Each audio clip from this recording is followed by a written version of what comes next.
vous soyez, Quoi que vous ayez déjà fait, rappelez-vous que vous avez toujours le choix puisqu'aucun succès n'est définitif, et qu'aucun échec n'est fatal. votre responsabilité, C'est votre choix. le choix d'abandonner, Le choix de réussir, le choix d'échouer. le choix de vous accomplir. Bienvenue dans la capsule du choix. Action. Nous vous proposons d'explorer la culture entrepreneuriale, la culture stratégique, la culture financière, tout un sujet. Et pour cela, aujourd'hui, Bassem, je suis ravie de te retrouver. Merci beaucoup. Merci pour ton accueil. Déjà, d'entrée, c'est quoi la culture d'entreprise? Waouh. En fait, la culture de l'entreprise, c'est comme la culture d'un pays. C'est à la fois son histoire, c'est son passé, c'est son présent et son futur. La culture d'entreprise, ça permet de faire quoi? Ça permet avant tout, en premier lieu, de fédérer les équipes à l'intérieur de l'entreprise. Donc ça permet à l'entreprise d'être homogène, de se réunir autour de grands principes, heu et de se développer autour de ces principes-là. Plus ces principes-là sont forts, théoriquement, plus l'équipe va être en cohésion. Si les gens de l'équipe sont en alignement avec ces valeurs-là. Si tu recrutes quelqu'un qui est pas aligné avec ces valeurs-là, ton effet est nul. Et voire même il est, contre-productif, donc il est négatif. Donc ces principes-là, si tu veux, ce sont des principes fondateurs de l'entreprise. C'est comme quand, il y a eu la création des États-Unis d'Amérique. Je prends un exemple historique exprès, mais après je pourrais donner des exemples plus business.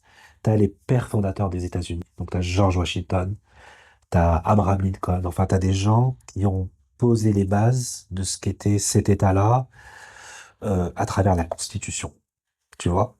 Et donc si on rapporte ça dans une entreprise, la culture d'entreprise, c'est la constitution de l'entreprise. C'est comme une sorte de règlement intérieur que chacun doit respecter et que chacun doit aussi, pas seulement respecter, parce que ça c'est le niveau le plus bas de la chose, c'est qu'il y a des personnes dans l'entreprise qui vont devoir l'incarner. Et les personnes qui doivent incarner cette culture d'entreprise, ce sont les managers qui sont à un niveau intermédiaire dans l'entreprise. Eux, ils doivent vraiment l'incarner. C'est vraiment presque le job le plus difficile. Parce que tu dois incarner des valeurs au quotidien. Tu vois? Et tu dois aussi et c'est ce qui permet de les diffuser. Parce que il suffit pas de dire on est comme ça pour que ça soit effectivement le cas. C'est je suis comme ça. J'arrive le premier au bureau. Je suis ponctuel. Mes présentations sont préparées en amont. Elles sont professionnelles, elles sont efficaces, elles sont efficientes.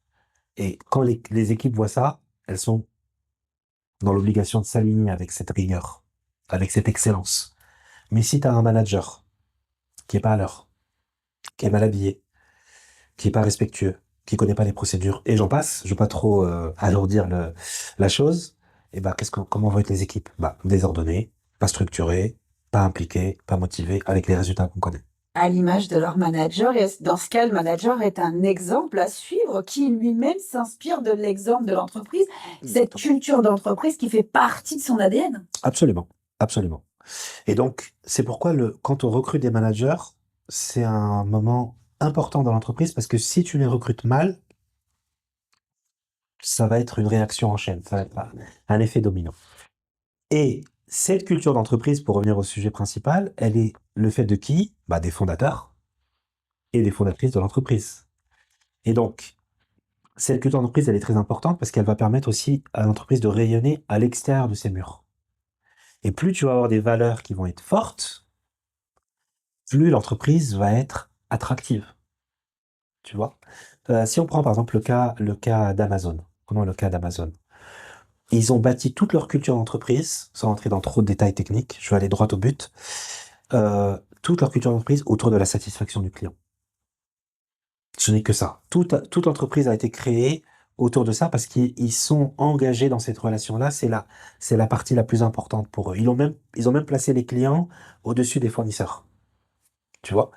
Et donc, ils veulent satisfaire le client, ils veulent que l'expérience sur Amazon soit fluide, que les gens achètent naturellement, etc. Et tout a été construit autour de ça. tu vois? Donc, si le client veut un remboursement, il a son remboursement. Si le client il veut être livré dans la journée, il est livré dans la journée. Si le client trouve que les prix sont trop chers, les prix sont revus à la baisse. Si le client est pas content, il a une section commentaire pour pouvoir le dire. Si le client trouve que le colis a été abîmé ou machin, il peut le renvoyer. Et le fournisseur doit lui renvoyer un nouveau colis à ses frais avec un nouveau produit. Et j'en passe. Dans ce cas, le message pour les managers et pour ces équipes est hyper clair. Hyper clair. D'ailleurs, quand une réclamation arrivait, parce que maintenant c'est plus Jeff Bezos qui gère, mais quand arrivait dans le mail de Jeff Bezos, parce que son mail est public, c'est jeff@amazon.com, pas se tromper. Et bah, quand Jeff Bezos, c'est-à-dire le fondateur, recevait parfois des messages des internautes, il renvoyait le message et il mettait juste un point d'interrogation à son à la personne. Pas besoin de faire un texte. Il mettait un point d'interrogation et il renvoyait. Et en général, c'était traité dans l'heure, on va dire. Pas dans la minute, parce que faut pas exagérer, mais c'était traité dans l'heure. Et donc, la culture d'entreprise, elle est très importante. Et quand on regarde les grandes entreprises de ce monde, celles qui vraiment sont dominantes, elles sont principalement américaines, mais aussi des françaises dans le lot. Par exemple, si tu prends Apple, ils ont une culture d'entreprise qui est vraiment très tournée vers l'innovation. Ils ont une culture d'entreprise qui est tournée vers une expérience client qui est magnifiée dans leur publicité. On voit quelqu'un en train de naviguer dans les menus. Si c'est une montre, elle est magnifique, etc., etc. Donc c'est vraiment à la fois l'innovation, l'excellence technologique et le prix. Ils en parlent pas trop parce qu'ils savent que leurs prix sont plus élevés, donc c'est pas un effet de levier, mais c'est presque le luxe de la technologie. Tu vois, c'est comme le Louis Vuitton de la technologie. C'est le meilleur de la technologie. C'est la notion du prix à payer aussi pour avoir accès à ces Voilà, technologies, à cette excellence, à ce prestige, j'ai envie de dire, d'Apple. exactement. Et dans le cas d'Apple, ils ont aussi cette culture où ils ont réussi à créer une communauté autour d'eux. Tu Elle est vois. solide d'ailleurs et bien ancrée, leur communauté. Voilà, elle est très très solide. Et donc voilà, c'est ça la culture. Donc quand tu crées une entreprise, et ce travail-là, il n'est pas fait. C'est que tu vas créer une culture autour de l'entreprise, tu vois. Et dans le mot culture, il y a le mot culte, tu vois. Culte de quoi? Bah, culte du produit, culte de la marque, au culte du fondateur, fondatrice de cette entreprise. Et donc, et en général, les marques fonctionnent pas parce il manque cette culture. Mmh. Les gens pensent juste en ayant un produit, un site web et un peu de pub comme ça sur Facebook, ça y est. Non. Il faut avoir une culture, il faut l'incarner, il faut se donner le temps de réussir, et tous ces éléments-là, bah, forment la culture de l'entreprise. Ce qui me vient d'ailleurs par rapport à ce que tu viens de nous partager, c'est le mot identité. C'est s'identifier, identifier l'entreprise pour qu'elle soit aussi identifiable. Qu'est-ce que tu Oui, en penses? oui, identifiable, reconnaissable, Oui, et il faut aussi les fondateurs avec qui je côtoie, et moi-même aussi, quand on crée une entreprise, on se dit toujours, comment je vais créer une boîte où les gens vont être contents de consommer? C'est quand même un élément important, tu vois, que tu c'est dois. la base, mais quelle C'est question là-bas, complexe mais pour pas mal d'entreprises. c'est une question standard. Oui, C'est-à-dire comment je vais créer quelque chose où les gens vont être contents de venir, de revenir et de revenir et de recommander à leurs proches. oui. Tu vois? Et rien qu'en partant sur cette question qui paraît standard, ça t'ouvre des possibilités qui sont quasi infinies. Ah, quand on a la réponse, sachant que la réponse peut aussi évoluer dans le temps parce que Oui. tout évolue, tout n'est que changement. Oui, oui, oui. Après, il y a des fondamentaux qui doivent pas changer. Bien sûr, Par exemple, l'ADN. l'ADN doit pas changer. Par exemple, l'excellence technologique, ça doit pas bouger. Au contraire, ça doit s'améliorer. L'investissement dans le marketing, il doit s'améliorer. Ce qu'on appelle les call to action, c'est-à-dire quand tu es sur le site, par exemple d'Apple, il y a un produit, les auditeurs pourront voir, il y a un produit, il y a en savoir plus, et il y a le prix. C'est-à-dire que dès que tu es sur leur site, ils t'invitent à acheter. Mais peut-être qu'on en parlera dans l'épisode autour du commerce. Donc tout de suite, ils t'invitent à passer à l'action. Immédiatement, on appelle ça un call to action. C'est-à-dire que tu n'as pas le temps. Même quand tu vas dans un Apple Store, tu as quelqu'un qui arrive avec un t-shirt bleu ou rouge ou mauve, et tout de suite avec sa tablette, il dit, mais tu veux ce produit-là? Tu veux ça? Tu peux. C'est-à-dire que même le temps entre la table et la caisse, parce qu'ils savent que pendant ce temps-là, tu dois dire, ah ouais, non, c'est quand même un peu cher, est-ce que je peux me le permettre? C'est un peu dur ce mois-ci, tout ça. Même ce temps-là de réflexion, ils te le coupent. Pour rester sur le coup de cœur. Le coup de cœur, et t'achètes directement. Donc, ils sont très forts pour Mmh. ça. C'est les meilleurs au monde. Et nous, parfois, on est là, mais on dit, ouais, mais comment, on a tout un rapport complexe avec le commercial et tout. Alors qu'une entreprise ne peut vivre que si elle vend. Si elle vend pas, elle est morte, elle est KO. Et dans ce cas, bah, Sam, qu'est-ce que la culture économique? La culture économique, alors ça dépend comment on l'entend. Est-ce que c'est la culture économique de l'entreprise Toujours. ou de l'entrepreneur? Entreprise, parce que de toute façon, l'entrepreneur, est dans enfin, on va dire, est dans son entreprise. D'accord. Bah, c'est la manière dont l'entreprise, si tu veux, la culture économique, c'est comment elle va gérer son déploiement économique. C'est-à-dire, est-ce qu'elle va se diversifier? Est-ce qu'elle va partir à la recherche de nouveaux marchés? Mais pour faire ça, il faut déjà faire des victoires intérieures. Tu peux pas commencer là et te projeter tout de suite, immédiatement à l'extérieur. Donc c'est ça, c'est la connaissance et dans quel pays tu vas partir. Tu vois? Il y a tout un débat là-dessus. Est-ce que je crée mon entreprise en France ou est-ce que je crée mon entreprise aux États-Unis? C'est un vrai débat. C'est une vraie question. Si on reste dans l'idée peut-être d'entrer, de rester en France. Alors, c'est un peu un piège de rester en Pourquoi? France. Alors, je veux dire pourquoi c'est un piège. Parce que en France, il y a de quoi faire. On est quand même le pays en Europe qui a le plus fort taux de natalité. C'est un fait, tu vois. Il n'y a pas de débat.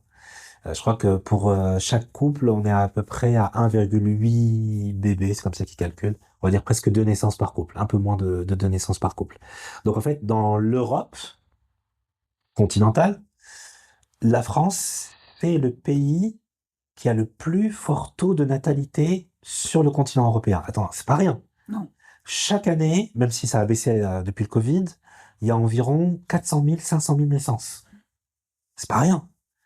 Donc, à côté, l'Allemagne, bah, l'Allemagne, c'est pas loin, ils ont un effondrement démographique qu'on n'a jamais vu dans l'histoire. Un peu plus loin, au Japon, ils ont un effondrement démographique, on se dit que dans quelques générations, on n'aura plus de Japonais. Parce qu'ils font pas assez d'enfants. Alors qu'il y a une dizaine d'années, voire 20 ans, c'était impensable. C'était impensable. Donc, la France, c'est un pays qui fait presque 80, 70, 80 millions d'habitants. Donc, c'est un pays qui, mine de rien, peut t'occuper en termes de business. Ok. Donc, tu vas te croître, tu vas te développer, tu vas faire du business, tu vas générer du chiffre d'affaires parce que tu as la masse critique à l'intérieur de tes frontières pour pouvoir te développer. Ça dépend de ton produit, ça dépend de ton marché, ça dépend de ton offre. Est-ce que c'est du B2B, du B2C? Il y a tellement de questions à répondre. Bref, mais restons général volontairement.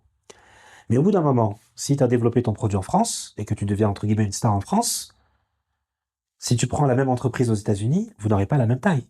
Parce que les États-Unis, techniquement, c'est un pays qui est de 400 millions d'habitants où les gens parlent tous la même langue à l'intérieur du pays, même en dehors, parce que l'anglais, maintenant, c'est la langue internationale. Si tu veux te faire comprendre à l'extérieur, tu dois parler en anglais. Effectivement, sachant qu'en fait, on n'excelle pas non plus des masses en France avec l'anglais. Il y a Non. beaucoup de personnes qui savent, mais pas mal, on va dire une bonne majorité de personnes qui ne parlent pas l'anglais. Moi, j'ai envie de te dire, moi la première, parce que c'est un gros point faible. Ouais.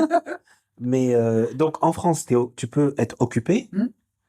et au bout de 5 ans, 6 ans, 7 ans, tu te rends compte qu'en fait ta boîte, bon, elle est viable, tu fais du bénéfice, tu fais du chiffre d'affaires, ça va, tu te verses un salaire, on va dire, confortable, tout va bien.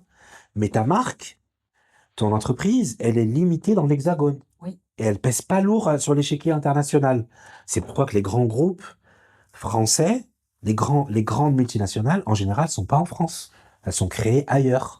Tu vois, elles sont créées aux États-Unis, elles sont créées en Chine. Maintenant, les Chinois ont de plus en plus de grandes entreprises, mais il faut dire aussi, pour être tout à fait juste, qu'elles sont financées par le gouvernement local. C'est-à-dire que le gouvernement local leur donne des subventions. Un exemple, par exemple, donc, par exemple, Google veut s'implanter en Chine, le gouvernement chinois dit, on veut pas de Google. Ok? Les données, la data des Chinois, c'est nous qui la gérons, c'est pas vous. D'accord? Et donc, qu'est-ce que va faire le gouvernement chinois? Il va dire, bah non, on va créer un Google chinois. Donc, Baidu, ça s'appelle Baidu, en Chine, un moteur de recherche qui va remplacer Google. Tu vois? Et donc, ça veut dire que ils mettent comme une espèce de frontière, comme une muraille de Chine, autour de leurs données parce qu'ils savent que dans un futur proche, la donnée, la data va être quelque chose de stratégique. Quelque chose qui va valoir plus que le pétrole, le carburant aujourd'hui. Et donc, l'Europe, c'est autre chose. L'Europe, c'est un marché qui est ouvert, où la réglementation, elle est complexe, où il y a des lobbyistes, où c'est ouvert à tous les vents. J'ai l'impression, l'Europe, tu vois. Et comme on est beaucoup de pays, presque une trentaine, que les intérêts des uns divergent des intérêts des autres. L'intérêt de la Roumanie, c'est pas l'intérêt de la Slovaquie. L'intérêt de la Slovaquie, c'est pas celui de l'Italie. L'économie italienne est très différente de l'économie allemande, qui est elle-même très différente de l'économie belge, et j'en passe. Donc, pour trouver un dénominateur commun à 30 pays qui ont une culture, qui ont des intérêts, qui ont des entreprises qui sont hyper différentes, même si on est sur le même sol, le même continent, parce qu'il y a une continuité géographique, c'est pas évident. Tandis qu'aux États-Unis, bah, le gars de Chicago, il est différent du gars du Texas, mais ils ont quand même une histoire commune. Ils ont quand même un dénominateur commun, ils ont déjà la même langue, alors que nous, bah, l'italien, c'est différent du français, l'allemand, j'en passe. Donc, les Chinois ont des géants, parce qu'ils ont 1,4 milliard, 1,5 milliard de population, donc ils peuvent se permettre de rester dans leur pays. Il y a la demande. En France, on n'est que 80 millions, donc tu vois, la balance, elle n'est pas tout à fait équilibrée. On n'arrive pas à faire une taille critique en Europe. Donc l'idéal, si tu as beaucoup d'ambition, si tu as une ambition qui est énorme et que tu as les compétences et que tu as la foi dans ton projet, il vaut mieux lancer aux États-Unis. Pourquoi? Parce qu'une fois que tu auras dépassé un certain plafond de verre, ton entreprise, déjà, tu es sur un marché à 400 millions, donc presque un marché, on va dire, 5 fois plus grand que la France. C'est comme si tu avais gagné 5 fois la France. Et une fois que la marque elle est bien implantée aux États-Unis, pour faire le déploiement après l'international, c'est plus simple. Tu vois, tu déploies une version française, une version espagnole que tu peux aussi mettre en Amérique latine, donc tu vas plus vite. Tu vois?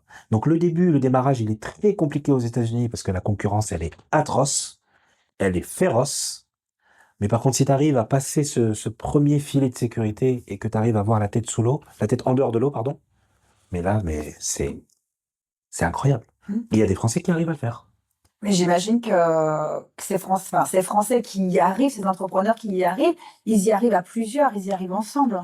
Oui, toujours. Ouais. Toujours, toujours, toujours. Il y a pas une personne, un Superman qui va pouvoir tout faire. C'est toujours une équipe, hein. Mm. Même si nous, on le voit pas, même s'il y a toujours une figure de pro qui représente l'entreprise, c'est toujours un travail d'équipe qui est très, très fourni. C'est jamais quelqu'un seul. Mais le grand public, il a besoin de dire, bah voilà, Ford, c'est lui. Elon Musk, c'est Tesla. Steve Jobs, c'est Apple. On a besoin d'avoir un espèce de mascotte qui représente l'ensemble de l'entreprise, comme un Mickey, quoi, un Mickey Mouse pour Disney. Mais c'est pas cette personne-là qui fait tout, non. Elle donne les grandes orientations stratégiques.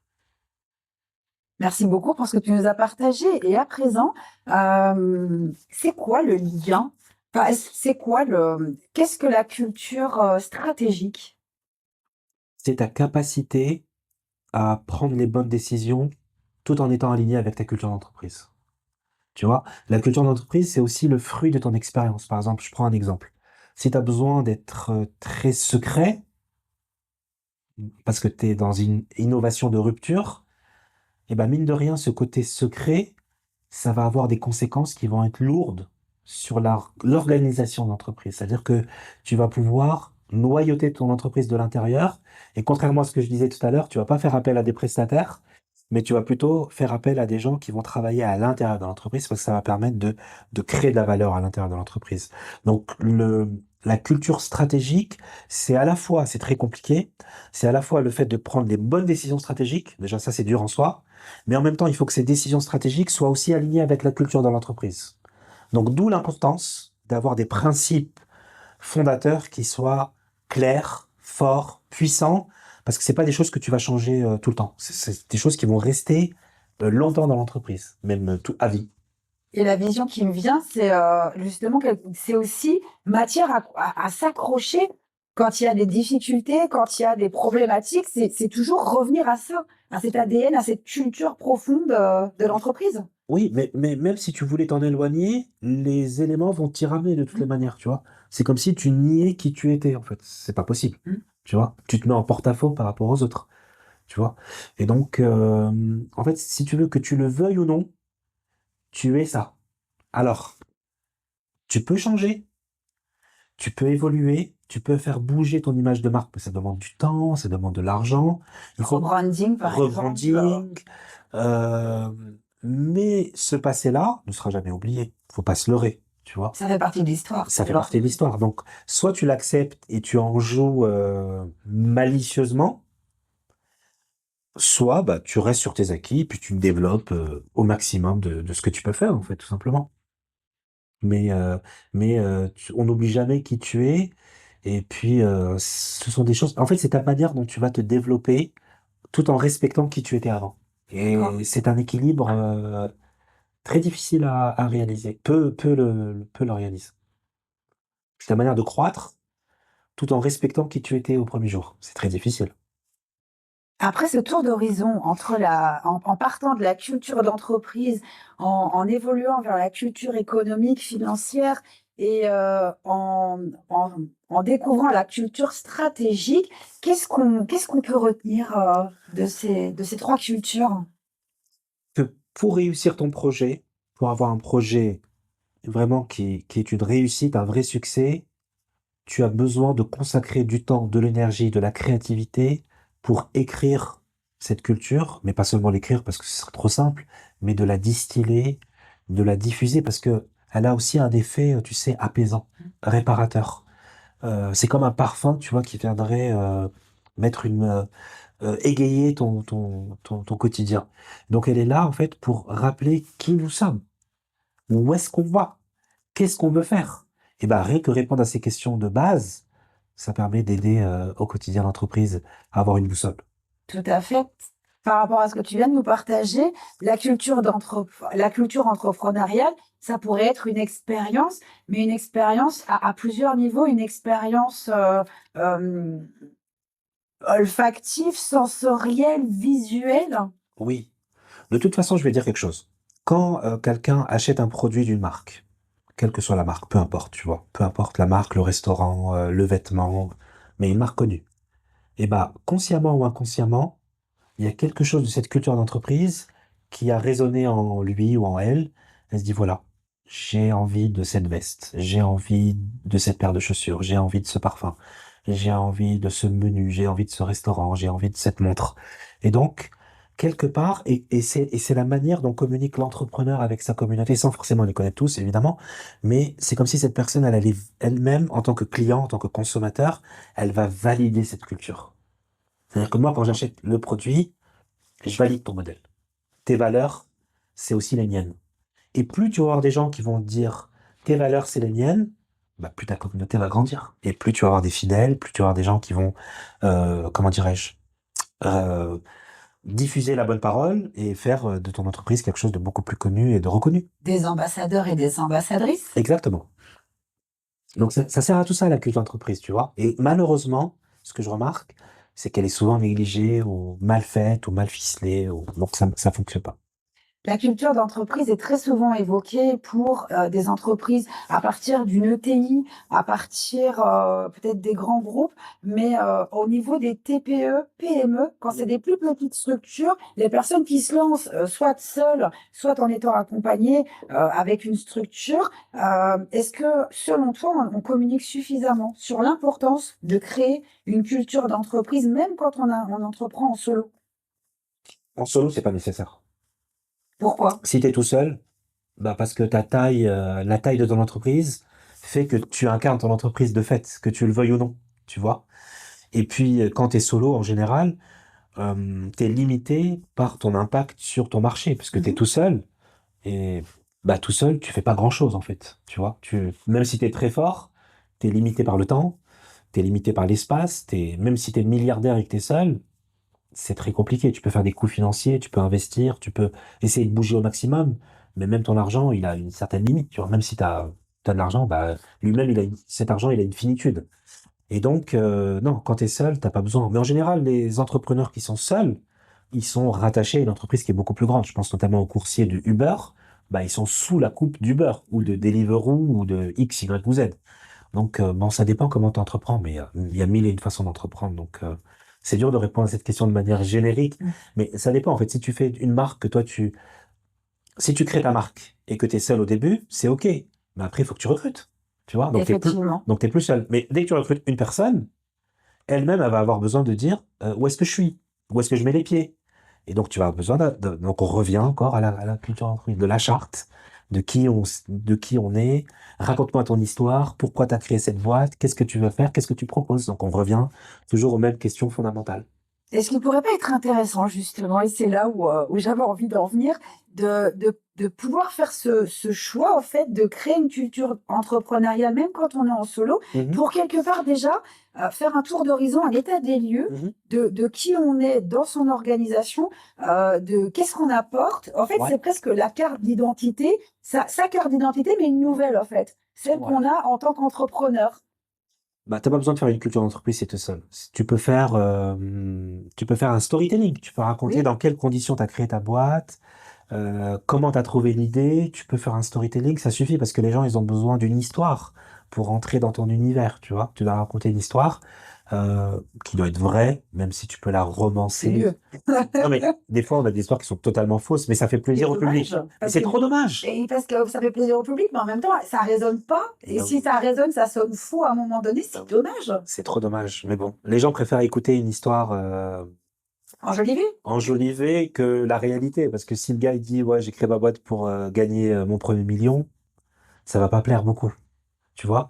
Par exemple, il y a une histoire comme ça. Le fondateur de Netflix, je sais pas si je t'ai raconté cette histoire, il a dit qu'il avait eu l'idée de créer Netflix parce qu'en fait il avait emprunté une cassette au vidéoclub, il avait oublié de la rendre et qu'il avait eu une amende de je sais pas combien à l'époque. Voilà. Donc là les Américains sont très forts pour ça. Donc il avait raconté aux investisseurs que comment il a eu l'idée de Netflix, il a emprunté un film. Il a oublié de le rendre parce qu'il était sur son canapé ou sur la table basse. Et puis il allait travailler parce que c'était déjà quelqu'un qui travaillait très bien et qui avait des entreprises déjà au préalable. Et il a eu, je sais pas, 149 euros d'amende. Il a vraiment les boules. Je dis, mais c'est pas possible. Je vais pas payer 150 dollars, sachant que le prix d'une cassette ou d'un DVD, ça coûte 20 euros. C'est-à-dire 7 fois le prix, c'est pas acceptable. Et donc en partant sur ce storytelling, il a dit non, bah moi je vais proposer un nouveau service. Au début, c'était une expédition de DVD par la poste parce qu'il y avait des petites enveloppes carrées rouges avec le N au début. Puis après, ils ont créé le streaming. Donc on appelle ça du storytelling. Maintenant, c'est rentré dans le langage courant. Et même les banquiers, et même les financiers dans la haute finance, c'est-à-dire qu'ils vont financer des deals à plusieurs milliards. La première chose que vient vous dire un banquier, c'est c'est une vraie question, hein. Quelle est votre private story?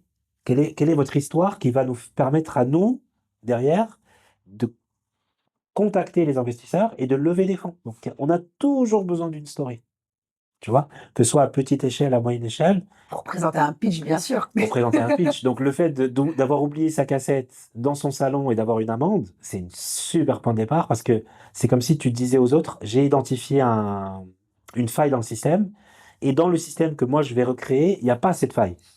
Donc c'est comme si en fait tu disais aux gens, je vais redistribuer 149 dollars ou euros à chaque abonné que je vais avoir. Donc c'est une forme de redistribution de valeur, redistribution des cartes qui est incroyable. Les Américains sont très forts Oui, très. pour bâtir des histoires business. On a encore du chemin à faire. D'où l'intérêt de s'en inspirer aussi. On doit s'en inspirer. De toute façon, la mecque du business, c'est la Silicon Valley, hein. Oui, le berceau de l'entrepreneuriat. Le, Bah, enfin, tel qu'on le connaît, tel qu'on le conçoit encore aujourd'hui, même les IA, les grandes entreprises IA sont là-bas. Donc le futur s'écrit là-bas, qu'on le veuille ou non. Donc, euh, donc ça se passe là-bas. Et puis c'est un endroit très très très spécial, hein. On n'est pas à Los Angeles, on est dans un quartier de San Francisco et c'est très particulier. Il y a une concentration de talents au mètre carré qui est nulle part ailleurs dans le monde. Je pense que c'est le nombre de doctorants au mètre carré et ça doit être incroyable. Au kilomètre carré, on doit avoir, je sais pas moi, 5000 doctorants par kilomètre carré, ou 6000 ou 10 000. C'est un nombre de compétences qui sont réunies dans une toute petite zone. C'est incroyable. Donc ça donne des succès mondiaux. Cette capsule était très inspirante, Bassem, très Merci. enrichissante. Qu'est-ce qu'on peut retenir de ces trois cultures? Bah, retenir en synthèse, c'est Mhm. que lors de la création d'entreprise, on parle beaucoup de l'étude de marché, on parle énormément du business plan, on parle beaucoup de l'aspect financier, mais on occulte totalement la culture de l'entreprise. Et pourtant, c'est la racine du branding. Et donc, je pense qu'il y a un vrai besoin là-dessus à réaliser, à opérer, et un vrai travail à faire.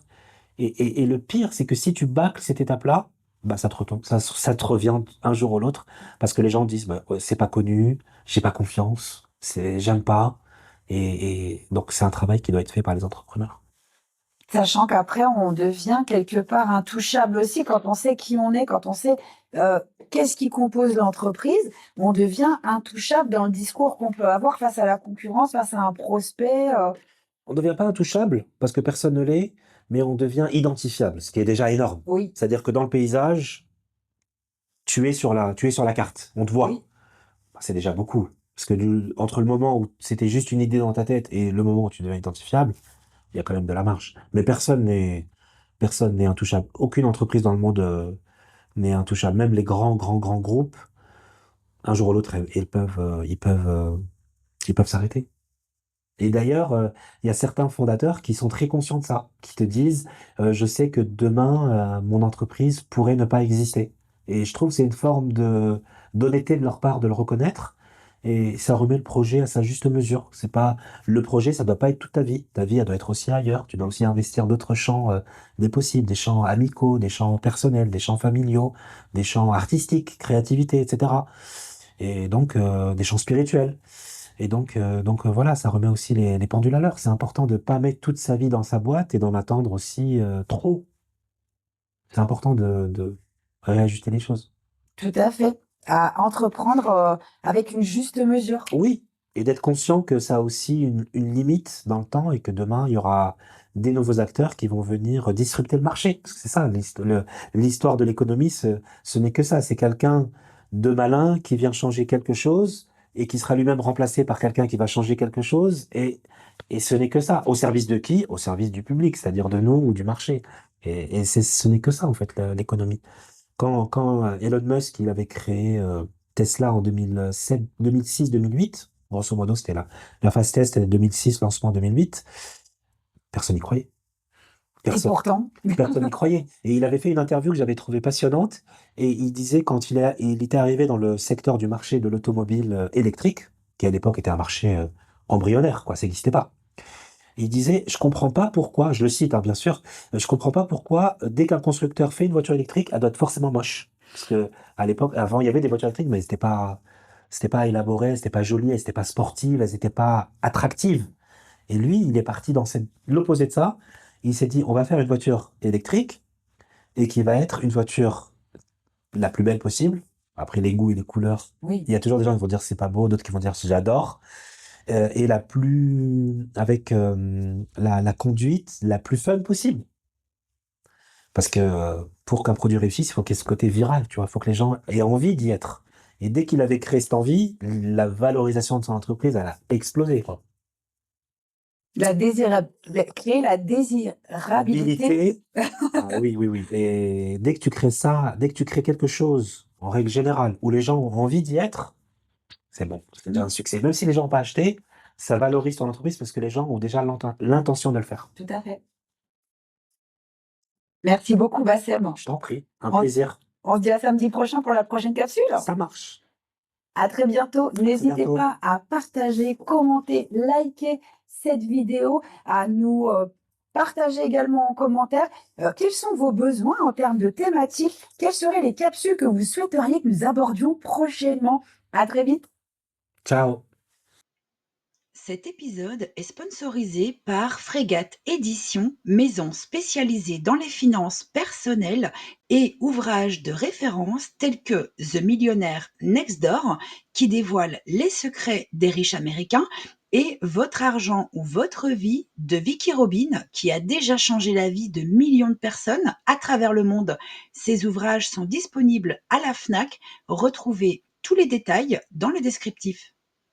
Merci d'avoir écouté cet épisode jusqu'à la fin. Si le contenu vous a plu, vous a marqué, vous a motivé, diffusez ces good vibes autour de vous en le partageant à au moins 2 personnes de votre entourage.